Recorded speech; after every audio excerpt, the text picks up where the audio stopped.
My grandfather owned a bunch of shoe factories. So, we were really rich. He wasn't around anymore. But Dad always said he was a great man, and we owed everything to him. He had all the luxuries in the world. But growing up, Mom and Dad made sure I stayed grounded. I turned out to be a pretty good kid, if I dare say so myself. I always helped out people around me, was respectful to teachers, and didn't travel much in our private jet to reduce my carbon footprint. My parents were proud of me, and life was great until I turned 17. And this new girl, Sophia, joined our class. Sophia was a scholarship student, which meant that she was exceptionally bright and also extremely poor, which didn't sit right with the kids in my school. They constantly made comments on her clothes and looks. But Sophia didn't care. Instead, she worked hard, was always top of our class, and barely paid any attention to what people had to say. I was in awe of how mature she was, and even tried talking to her, but she never responded. Then one day, I was on my way home when I saw her, struggling with her bike in the parking lot. Hey, is there a problem? Someone punctured my bike tires and waved for work, and I can't lose out on a day's pay. This is such a mess. I can drop you. Are you sure?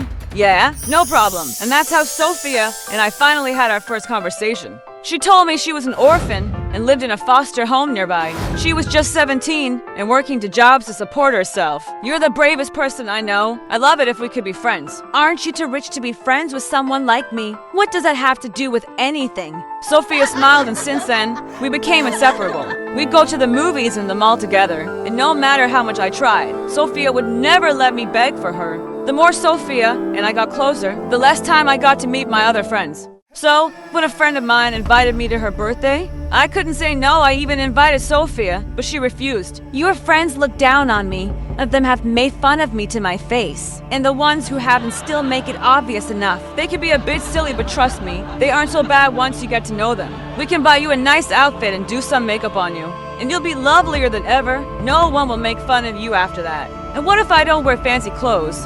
Or paint my face with makeup? Your friends can make fun of me then. That's not what I said. You just called me poor and ugly, and in different languages, Megan. I did not. I just said that if you dressed differently for a party, maybe you wouldn't stand out like a sore thumb, and fit in better, and once they get to know you, they'll like you. Watching the hurt look on Sophia's face made me instantly regret my words. And you should be with people who fit in, not a sore thumb like me. Sophia, But Sophia just turned around and left over the next few days. I tried apologizing to Sophia a million times. She just refused to talk to me. I really missed Sophia, so one day after school, I decided to visit the cafe she worked at, but she wasn't around, and when she didn't even show up at school the next day. Got really worried. I asked the teacher, and she told me Sophia was on her way to school when she got hit by a car and had an accident. I panicked and rushed to the hospital to see her, and found a lady sitting by her bedside. She told me she was Sophia's foster mom, and that, apart from a few broken bones and a mild concussion, she was okay and would recover soon. That's a relief. I'm Megan, by the way. Oh, Sophia's told me about you. I was surprised she'd made a friend. You see, she came close to being adopted a few times. And she got her hopes up, but it never went through. I think she's afraid of getting close to anyone. She has no relatives at all. She tried finding them, but didn't have much luck. Maybe you can help. You come from an influential family, right? It would be a dream come true for her. I thought about it. Maybe if I found her family, Sophia would finally see that I'm her friend, and she'd have a real home too. So I left my email ID with Sophia's foster mom and asked her for all the information she had on Sophia and her parents so we could start tracing her family. She mailed everything to me soon, and I gave the documents to Dad. He promised he'd look into it, and a few days later he came back with shocking news. Megan, I don't know how this is possible, but Sophia is your second cousin. What? Dad told me that my grandfather had an older brother who was Sophia's grandfather, and even more shocking was that she was poor because my grandpa stole her grandfather's sheriff, the wealth, which had led to the two families breaking ties. After the dispute, Sophia's grandfather left town and changed the family name. I guess that's why after her parents' accident, no one was able to trace anyone related to Sophia. So, Grandpa was a thief and a liar. You told me he was the nicest man you've ever known. It's what I believed. I didn't know about any of this till I started looking into the matter and consulted the family lawyer. I swear well. We can't change the past, but we need to tell Sophia the truth now. We can't do that, Megan. You know I'm running for mayor. What if she leaks this information to the media? I can't afford such a big scandal now. what people think. Our business has been built partly on stolen wealth. So we'll just let her rot in a foster home. That's when Dad suggested that he could adopt Sophia and take care of her like family. But I had to promise to keep his discovery a secret. I just wanted Sophia to have a better life, like she deserved, even though I didn't feel good about keeping the truth from her. I agreed, and the next day, Dad went to the hospital with me and spoke to Sophia and her foster mom about adopting her. Sophia was shocked at first, but she eventually agreed. And a week later, she came home with us. I was just helping her unpack when she walked over to me. Megan, thank you. I never expected to find a home. And to have you as my sister is a blessing. Does that mean you've truly forgiven me? Duh, obviously. Sophia and I made up and we became closer than ever. She helped me with my studies and I took her shopping. I was glad to have Sophia around. But as time went by, I started noticing a shift in her. She was suddenly a lot more outgoing and outspoken. She earned all of her old clothes and bought an entirely new wardrobe. At home, she passed orders to the servants all day long. And at school, she walked around like she owned the place. This one time, Sophia's ex-foster mom came home to visit her, and Sophia refused to calm down. But she came all this way just to see you. I don't, Megan, stay in touch with anyone from my old life. And I'm pretty sure she's here for money. That's not fair, Sophia. She was there with you the whole time. During your accident, I think she genuinely cares for you. I've been in more foster homes than you can count, Megan, and the one thing I know about these so-called foster moms is that all of them are greedy leeches. Now move aside. I'm watching the new BT10 video, and it's literally the most gripping series of all time about these two sisters who go around conning people. I'm learning so much from it about family and sisterhood. Sophia was unrecognizable, and I hated this side of her. But my parents didn't seem to mind at all. In fact, they'd grown really fond of her, and were really impressed with how smart she was, especially Dad at first. I thought he was just being nice because he felt guilty. But then he asked her to join his campaign for the upcoming mayor elections. Sophia was managing his social media finances, speeches, everything, and I just felt visible. I wanted Dad to see that I was equally capable. So, a week later, during one of his campaign dinners, I decided to start a conversation at the table. So elections are almost here, huh? Everyone must be so nervous. Actually, I'm not nervous at all. I'm sure Dad will win. That's because I have you to look after the campaign. No, Dad, you're the true genius. The way you spoke about our city's economy and its complex ecosystem of interconnected factors blew my mind. Yes, Dad, love that journey for you. But as I was saying, oh, and when you spoke about the devastating effects of poultry on our environment, I was so moved. Same, bud. You know, in the orphanage, we woke up at 6 to collect chicken eggs, and sometimes these chickens would just run all over the place, tossing their eggs around. It was so difficult to chase them. Put them back in their cages and get these eggs. I'm having flashbacks, that's really sad. But can you shut for a second so I can talk? Megan, what's wrong with you? Can't you see Sophia's crying? And can't you see I'm trying? To say something, and she keeps butting in with her sob stories, which makes zero sense. By the way, you don't know you were there. And before I could say anything else, Sophia ran to her room and Dad went behind her. And all the guests were looking at me disapprovingly.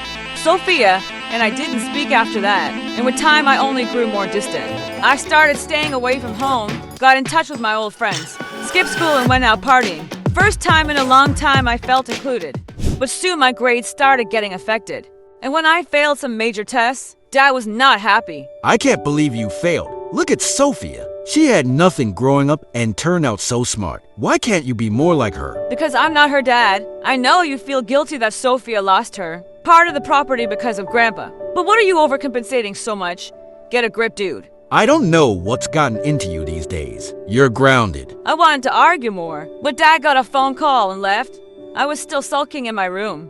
When I got a call from one of my friends about a party, I decided to sneak out after dinner. But later that night when I came back home, I found Sophia waiting for me in my room. Well, hello there. Oh my God, you scared me. What are you doing here? Waiting for you, of course. So how was the party? I hope you had fun.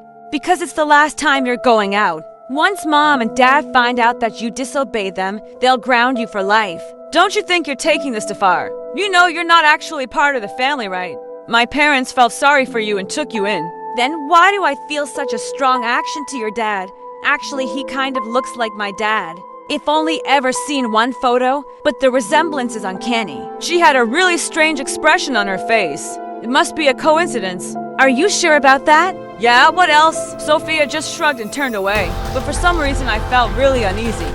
I couldn't sleep the whole night, and the next morning when I woke up, Sophia was gone, her room was empty, her clothes were gone, and it looked like she never even lived here. I immediately called her, but it went straight to voicemail. I called Dad, but he had no idea either. The entire week we searched for Sophia everywhere. I tried calling her friends, her old foster mom, even the orphanage she once lived in. But no one had any idea where she was. Almost lost hope when one morning I woke up to loud, banging noises. I went downstairs and saw Dad and the servants holding the main door to stop people from barging in. What's happening? Who are these people? I'll tell you later. Just go to your room and call the police.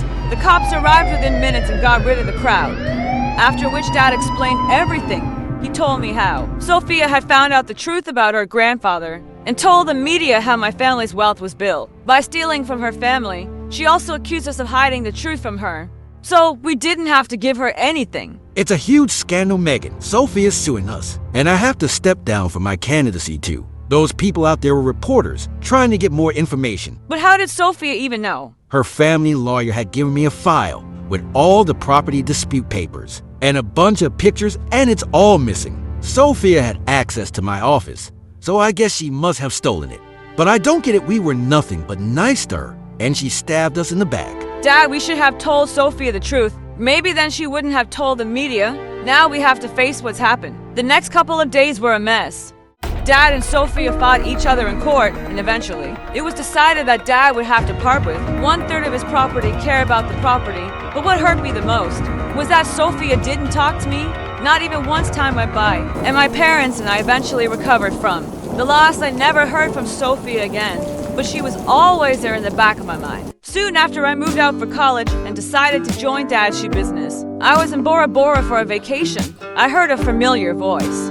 I always knew you were a beach bum, Sophia. What are you doing here? How have you been? Remember, I told you about that Been Sister Megan video. That inspired me to check this place out, and I fell in love with it. So I opened a small sushi place, and life's good. I'm happy to hear that. Listen, I don't know what to say or how to apologize. I'm really sorry for how things turned out. I'm sorry for not talking earlier. I was excited about getting adopted and getting attention. It hurt when my relatives lied to me. And you were my friend too. I lied to protect my dad, but that was wrong. Our family's actions are unforgivable, but we're still related. I want you in my life. I think I'd like that too.